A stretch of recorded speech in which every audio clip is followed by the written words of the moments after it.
everyone, and welcome to our weekly youth group update. Sunday night youth group is back. We meet every Sunday on the basketball court at 5 p.m. for a time of fellowship in Jesus. You're invited, and so are your friends. Here's what we talked about this week. Check it out.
Throughout the week, you have all sorts of voices or influencers speaking to you from all different sorts of directions. In youth group, we made a list of some of these influences. We came up with things like parents, coaches, teachers, friends, siblings, pastors, small group leaders, and so much more. We also thought about the sort of things that these different voices say. In other words, what's the message that they share with us or with their audience? For example, a coach might tell us, perfect practice makes perfect. Or a YouTuber, they might say, subscribe now. Our parents, they tell us things like, make good choices, finish your homework, eat your vegetables. Our friends might tell us things like, you are so clutch, no cap. Our small group leaders, they may tell us that we are more capable than we even realize.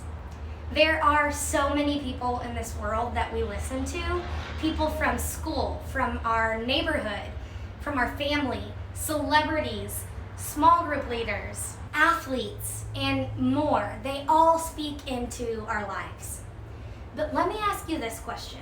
With so many voices coming at us, how do we know who to listen to? I mean, what happens when these voices disagree with each other, or even with you? What then? With so many opinions and beliefs, how do we know the correct voice? Who will point us in the correct direction?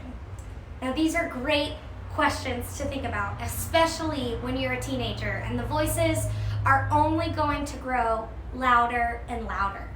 But where do we go to find the answers? Well, the first place we should look is the Bible. The Bible was written by people who experienced God firsthand.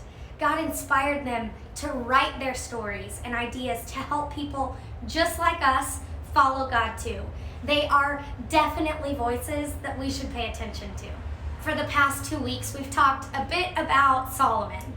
So as king of Israel, Solomon reigned for 40 years.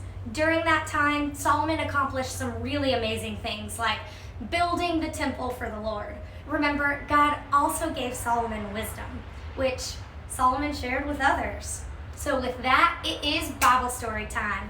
Hit it, Kellen.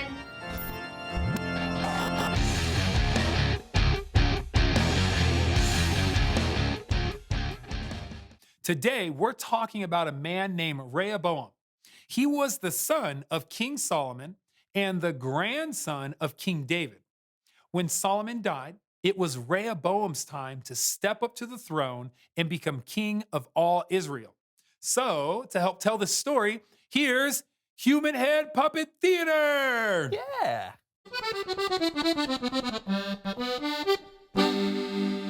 Ah, yes. I am Rehoboam, son of Solomon. Don't you just love me? Yeah, you do. Of course you do. I'm gonna be king. Look at my crown. Rehoboam went to the city of Shechem, where all the Israelites were gathered to make him king.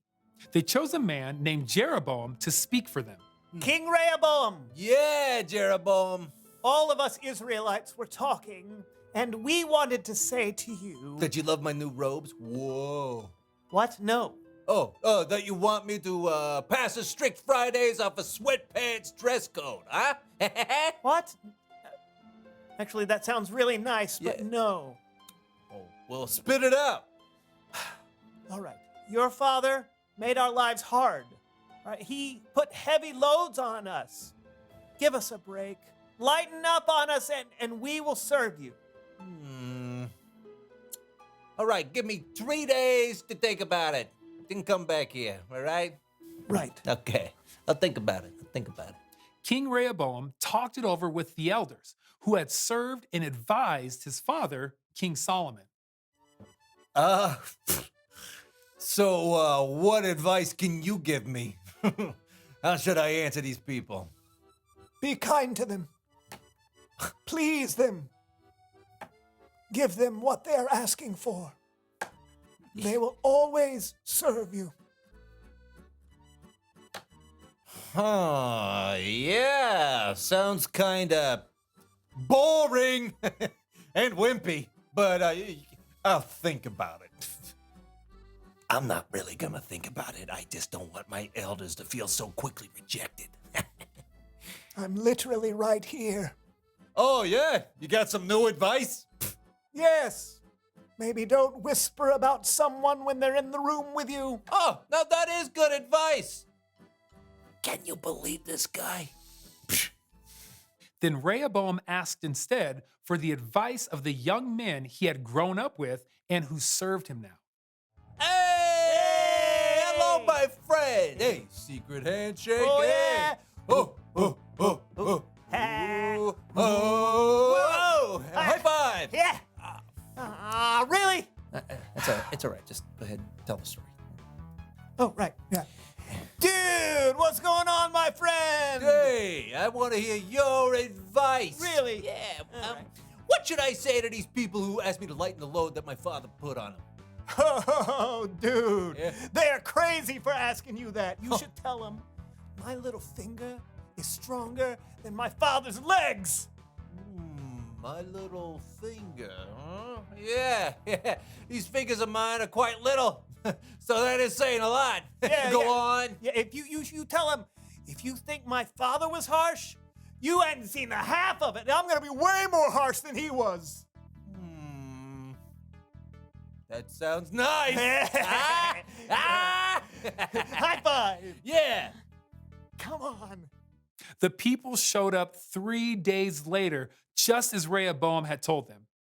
And I bet you can guess whose advice he decided to listen to. Okay. If you think life under my father was hard, you haven't seen the half of it. I'll make all your heavy loads even heavier, huh? I'll be way more harsh than my father was. Get lost, son of David. We don't have any share in your family line. We're going home. You can mind your own business and take care of yourself. Wait, where are you going? Was there something I said? Hey, come look at how small my fingers are. It's not that heavy. My little pinky. Oh. So the Israelites went home. And because of Rehoboam's decision, the nation of Israel was split into two. Rehoboam only ruled over the Israelites who lived in the towns of Judah. The rest of Israel refused to be ruled by the royal family of David. The end. This story is completely unexpected. King Reho was the son of King Solomon, one of the wisest men to walk this earth. So Reho, he received advice from multiple voices with differing opinions. Some guidance was wise, some wasn't so wise. One would think that the son of one of the wisest men would listen and follow good, wise advice.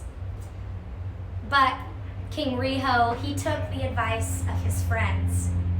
And Israel is split into two nations. One of the proverbs that God gave Solomon says this: walk with wise people and become wise. A companion of foolish people suffers harm. King Riho's story reminds us that there is a cost for listening to foolish people. To become wise, we must spend time with others who are wiser than we are.